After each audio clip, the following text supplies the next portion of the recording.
All right, so we're doing this again. Much to my surprise, second day in a row. I actually have just uploaded my first vlog, so yay! It'll be fun to see zero views forever.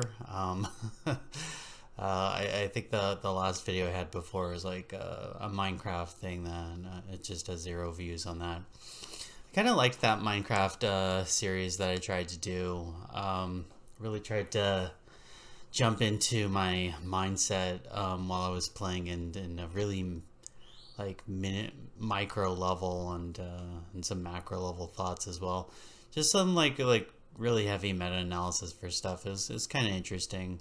I think I was kind of using it as somewhat like a blog, and I guess in theory I could shift this over to that format. Like have me talking over stuff with Minecraft if I really wanted to, but who knows? Another thing I've been debating is whether or not I want to throw this guy around. I kind of like having it in frame. After waking up, I got some really good work done. Put in 4 hours writing, and I got two shorter chapters out for Soul Stars.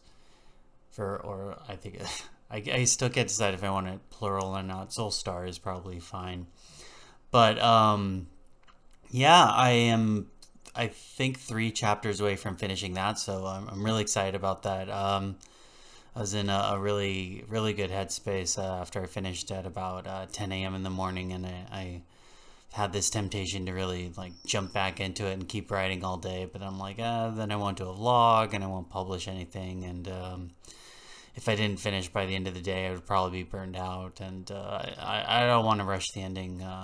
I've rushed the ending for a few projects before, and I've been pretty disappointed about how it felt. So I have the time. I told myself I would finish Soul Star by the end of August, and it's only like mid-August. Like you could, what is it? It's the 16th. It's the 16th.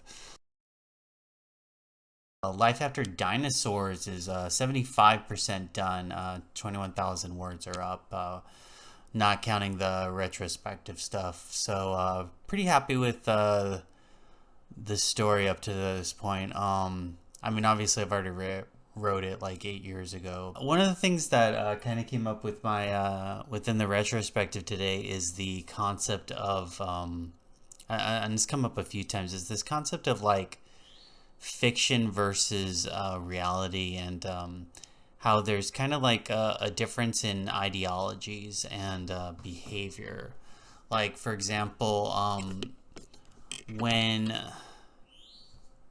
a character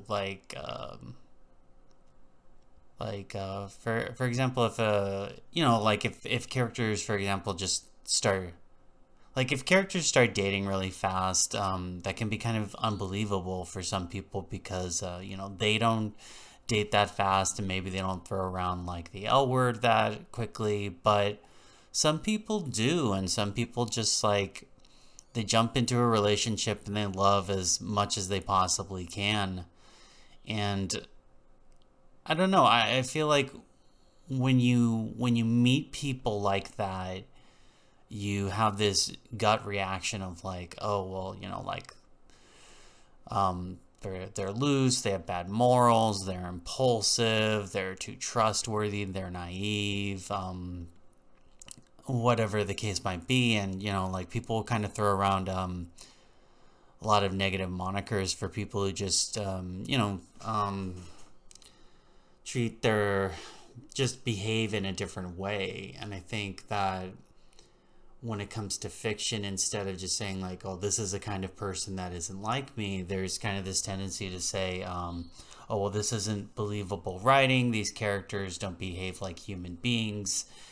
And I don't know, I think in general, when you try to write characters to be subdued, they just come off as bland. And I think in general, it's better to write characters to be bombastic and expressive and larger than life than to be subdued and run of the mill. And I tend to try to give characters as much personality as I can and have them really like be expressive, and you can kind of tell what their deal is. Even if there's some secrecy, like you at least have some idea of what it is that they're really thinking about, or like why those secrets might exist. And I don't know how successful I always am with that, but I do my best. I think at one point in time, like I said on Twitter, I told people like, um, you know, anime characters, for example, can be like really, really large and bombastic and these huge personalities. And I was just like, yeah, don't tell anyone, but sometimes I just kind of picture my characters as anime characters, and it helps them be lively. I think that people in real life do tend to be subdued, but at the same time, when you're in that age group of like teenage and early 20s, you're full of this vitality, and everyone can kind of like read your emotions for the most part. And maybe that's part of the reason why so many protagonists are kind of within that 14 to 25 age range, is just because they have all of this life, and they're very expressive. Like the idea of a stoic middle-aged character is kind of a hard sell for a lot of stories. I think action kind of tends to benefit from utilizing characters like that, because the character doesn't need to be that expressive, because the action is what's keeping your interest. It's not so much the emotional landscape of the story. Whereas there's this contrast with how people behave with in like, say for example, a romance. If you try to have like this stoic introverted main character for a romance, you can kind of make it work to some extent, but you're also kind of waiting for them to break out of their shell and see what's going on with them, or find out if there's been some sort of a trauma or a betrayal of trust, and that's why they're not behaving in the way that they did before, or behaving in a way that's emotional, expressive. But I think the reality is that a lot of people have trouble expressing themselves, and don't want to put in the work of being introspective and discussing their feelings, and so it can kind of lead to those like bland, forgettable dates, or just interactions with people at random. As much as people might have a problem with those that go out and date frequently, or just really put themselves out there, dress colorfully and things like that, I do think that those people tend to be more earnest in their expressions of love and lust, and can be a little more honest with that regard. And at the very least, they certainly have more practice with it. And I don't know. For me, I just I have a lot of issues with sexuality and how it pertains to the human experience. Like romance is something I spend a lot of time coming back to in my stories, and not just because it's high action or anything. Like, a lot of my romance tends to end up being more dramatic or trauma related, and it's not because I don't want love to be like huge and bombastic and energetic. It's just because I like the catharsis and the honesty that comes within that. And I think that's one of the things that's really special about romantic connections in the human experience, is that it's a place where people are allowed to be vulnerable and emotionally honest. And even when it comes to friendships, like I know a lot of people just aren't willing to have those kinds of conversations. I've literally seen and been a part of interactions where someone's trying to be honest, and somebody else in the group is just like shutting that down. It's like, oh, don't bring down the mood. We're out here to have fun and have a good time. And I think to some extent, it's like you kind of have to exercise those demons in order to enjoy yourself. But that's just me. I mean, I'm speaking of bombastic personalities. Like, let's take Vampire Diaries for example. And I guess I'm gonna get moderately spoilery if people care about that. Oh, there's another thing to discuss. Spoilers. I have so much to talk about with spoilers. Anyway, but yeah, for Vampire Diaries, there's ostensibly, there's these two main love interests. There's Stefan, who's supposed to be like the boyfriend material. He drinks animals and tries not to break any laws. He goes to high school, which is just such a cringy thing. But at least the material does kind of poke fun at him going to high school, and I think that's important and worth it. But the other thing is that the other love interest is Damon. He's his brother. He's a little bit older, and he's like the bad boy. Like he's the bad vampire. He goes out and he kills people. He will turn people and things like that. Like he's very much like a force of evil within the show, and is more or less the primary antagonist for the at least the first third of the first season. I've only watched until a few episodes into season 2 at this point. But anyway, like the whole thing with Damon versus Stefan as characters is that Stefan is very brooding, and so he spends a lot of time just kind of like having this kind of expression and like staring off and like not really saying too much or being that emotive. Whereas Damon is like this larger than life personality. Like he's very expressive in like every single thing that he's doing and every line he's delivering, and he's got this coy playfulness to him that really makes him a lot of fun to watch. Like he has a lot of energy that comes off the screen, and I think a lot of the reason for him being so much more interesting than Stefan is because Stefan is trapped in this veneer of stoicism. And I think in the terms of this story, he's meant to be kind of stoic and brooding, but it's a kind of brooding where it's like you don't actually get a sense of what it is he's thinking. And I think that kind of keeps the brooding from really landing. Like if he was brooding about a particular thing, like if he was somber, if he was just straight up somber about things, I feel like that would make him a lot more relatable, and you really care more about what he's thinking and doing. But as it stands, a lot of the scenes with Stefan is just kind of you just get the sense that he's just kind of just being secretive and hating himself, and we don't really get a sense of like the extent of those feelings. And I don't know if it's a matter of the acting, because I do think that the actor does a pretty good job with it.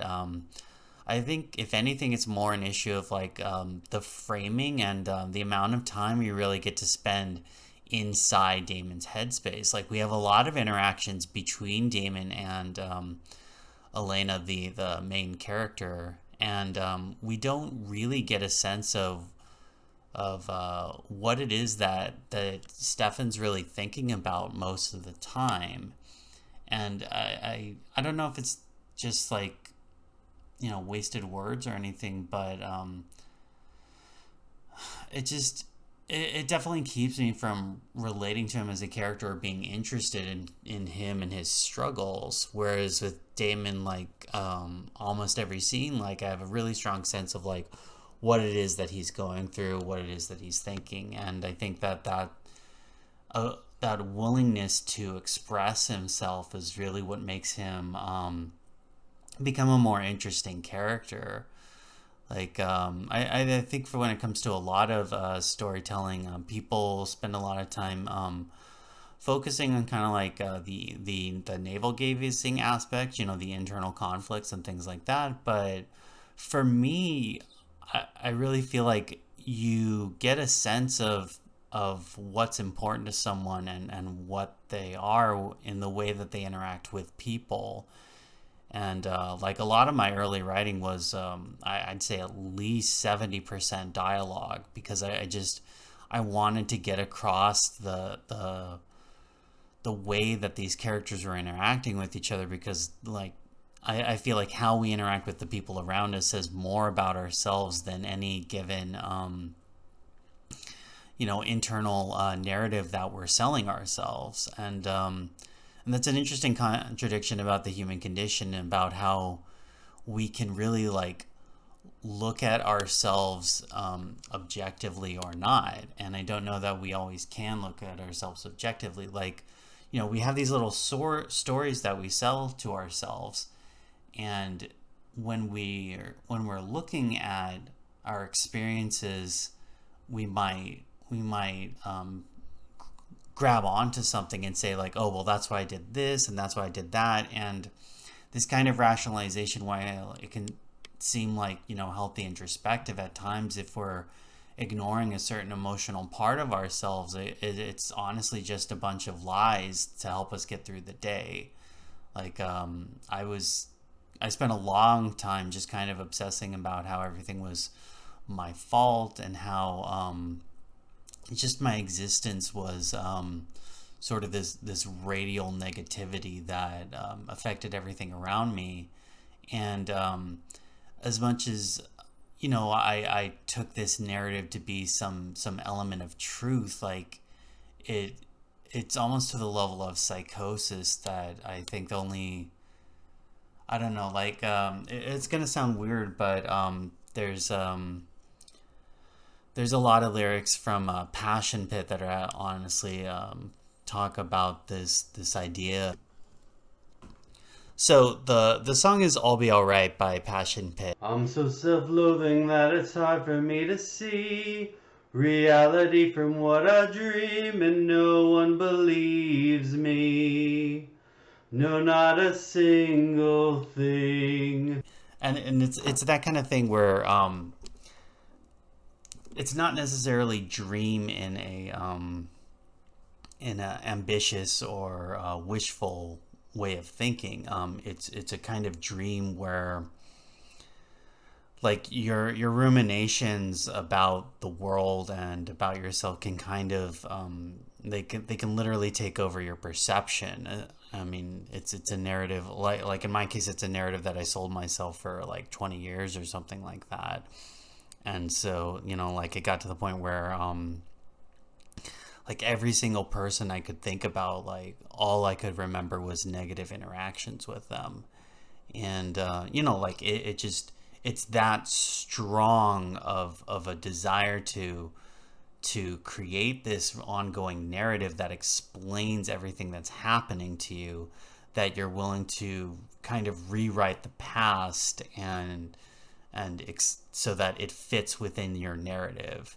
And and it's not always something that can be favorable to you, or paint yourself in a favorable light.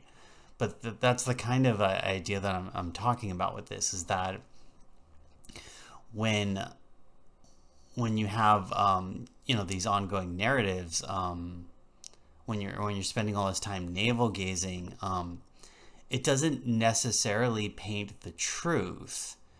And I mean, I know everyone's a fan of F. Scott Fitzgerald, but it's almost like I have this knee-jerk reaction when I read prose that have a lot of ongoing monologue and or ingoing or inner dialogue, that it kind of paints this picture of a unreliable narrator, regardless of whether or not that's the authorial intent.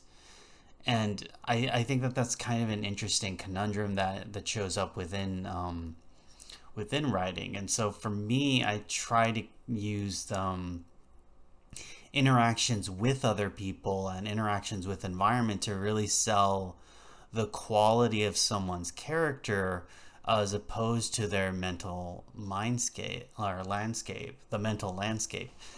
And I think for a lot of people, the mental landscape and the quality of their characters is one and the same. And I don't necessarily subscribe to that ethical viewpoint. So, taking all this together, I try to have characters who are bombastic and lively and interact with the world around them.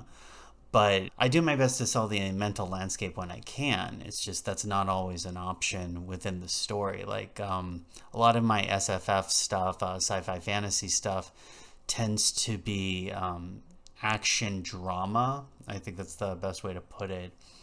And I don't always have good ways of expressing what's going on within the main character's mind. Something that I've been trying to do more is just focus on fewer MCs, so that the mental landscape of the individual characters can come out a little more. Like Dragon Guard, I still don't know what I'm going to do with Dragon Guard, but Dragon Guard is like 6 different characters, and because of that, we didn't always have an opportunity to see within their mental landscape. I think that the way that I tried to show their ways of thinking was also informed by like how they're describing the world, and that didn't really read for a lot of people, which was kind of upsetting. And I think that's something that stories in first person kind of gets away with. Like they're able to sell a character's in responses to the world a little easier because you're seeing I a lot, and so because of that, you're automatically associating with it.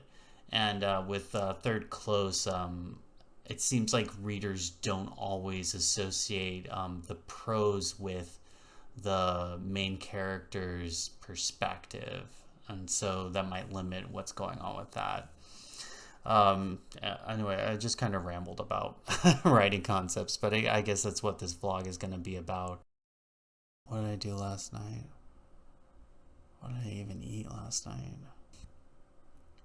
Anyway, so yeah, vlog is out. I don't know if I'm going to jump onto Wattpad. I didn't get a chance to look at some of the things that I wanted to because I ended up taking a nap today.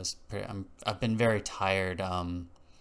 Everything has just felt heavy and hard to do since hearing about my friend's passing, and so it's kind of like everything. It's kind of like I just feel sleepy all the time. I'm doing my best, to try to talk about it and cry where I can, but this isn't the kind of thing that I'm gonna get over anytime soon. So I don't know how long I'm gonna feel this way, but it's part of the grieving process, and I just need to accept it. And I don't know, if I have to take a nap and do less than I should, then I'm just gonna do that. But I'm going to do my best to keep pushing forward with some kind of social media presence. And I guess I'll interact with, I don't know, I'll find some channel in the near future or some outlet for interacting with people in the near future. I might try jumping back on Wattpad. I know that Twitch wasn't really a good fit for me since I'm kind of terrible at talking while playing video games or doing just about anything. I'm a horrible multitasker. I guess that's the best way of putting it. I think I'll drop another link to Live After Dinosaurs today. It's at a pretty good stopping point in the story, and there's a good 20,000 words up, so there's a lot to read and sink your teeth into if you're looking for something. It's gonna sound kind of stupid, but I had this weird reaction when I was going through my faces to set up the thumbnail for the vlog, or for a vlog for day one, and I didn't hate how I looked, which was strange. I wonder if it had something to do with taking my glasses off, but I don't know. Like I was okay with it. I had this weird thought. I had this weird moment where I was just kind of empathizing with myself, and it was strange and kind of surreal. But I'm glad I had it. I don't know. I almost feel like I kind of hit some kind of a breakthrough with my brain and managed to force some self-esteem into there. And you know, I'm just gonna take that as a win. And tomorrow, yeah, so I have 3 more days or 3 more chapters for Soul Stars, and I should be finishing up by the end of the week. I actually have a lot more on Life After Dinosaurs than I thought I did, because I thought it was closer to the end, but I actually have 25% more. So it looks like I'll probably have a period of time where Soul Stars is going to be done. Life After Dinosaurs isn't done publishing yet. So maybe I'll just do some writing exercises as I prepare to jump into the next project, which I'm really excited about. And I can't wait to share it online and find some eyeballs to grab it, read it, and get going. Like I really am proud of this project, and I'll just leave it at that for now.